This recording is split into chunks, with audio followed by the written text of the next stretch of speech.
Hey, what's up everybody? Welcome back to the YT Legends channel where we teach you guys how to be legends on YouTube. Today we're going to be talking about A/B testing and how you can A/B test your thumbnails. Now, what is A/B testing? A/B testing is essentially just taking one thumbnail and creating a new thumbnail and then running them up against each other. Now, because YouTube does not offer A/B testing of thumbnails natively on the platform, you have to use a third-party platform. The best third-party platform for A/B testing your thumbnails is Tubebuddy. Tubebuddy is an advanced analytics software that you plug in using a Chrome extension, and actually you can go straight to their website, tubebuddy.com, and as soon as you give Tubebuddy permissions to look at the data on your YouTube channel, you can start running A/B tests very, very quickly. So let's jump into it.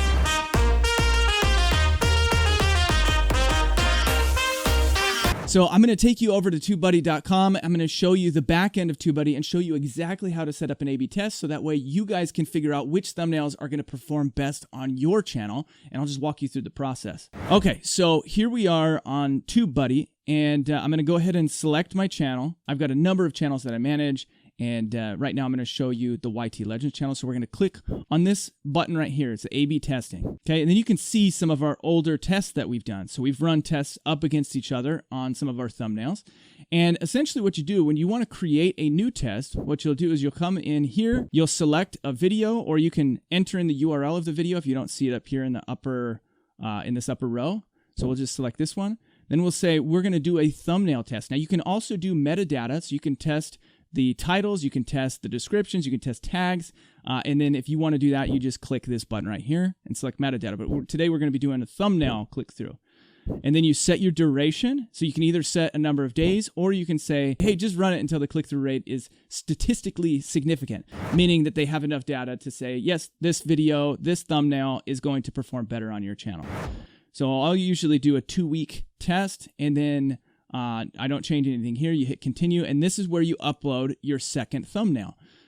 So if we wanted to swap out Denver, we would just add another thumbnail here. Then we hit start test, and it'll start that night. It'll start that night at midnight. Okay, so now let's go back, and I'm going to show you what it looks like when the test is done. When the test is complete, then you're going to come over here, and you're going to take a look at the test status, the information, all of the data that they've collected. And you can see this thumbnail outperformed the thumbnail with the tweet and the Twitter icon outperformed the thumbnail that was just blank, and it was a significant increase. The one with the tweet ended up getting an 8% click-through rate, and the original got a 4% click-through rate. And then what they do is they just run these back to back. Every other day, they'll swap them out, so that way you'll have data that's most accurate. And then when you're all done, then you can just say, hey, look, set to variation. We're going to set to variation.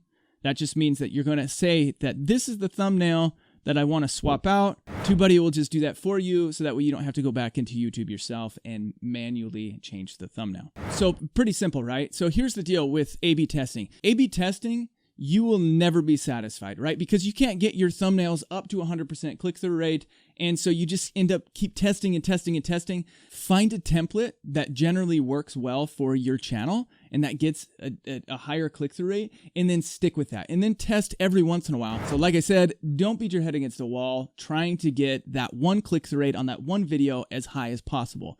Get it to the point where you're comfortable and you're happy with the results, and then move on. Unless you've got unlimited time and you just like creating thumbnails in Photoshop or Canva or however you're creating them. Either way, you guys, thanks for watching today. If you have any questions, leave them down in the comments. Look forward to hearing from you. Make sure you check out the ZTL course. We've got a link down in the description. Otherwise, we'll see you guys in the next video.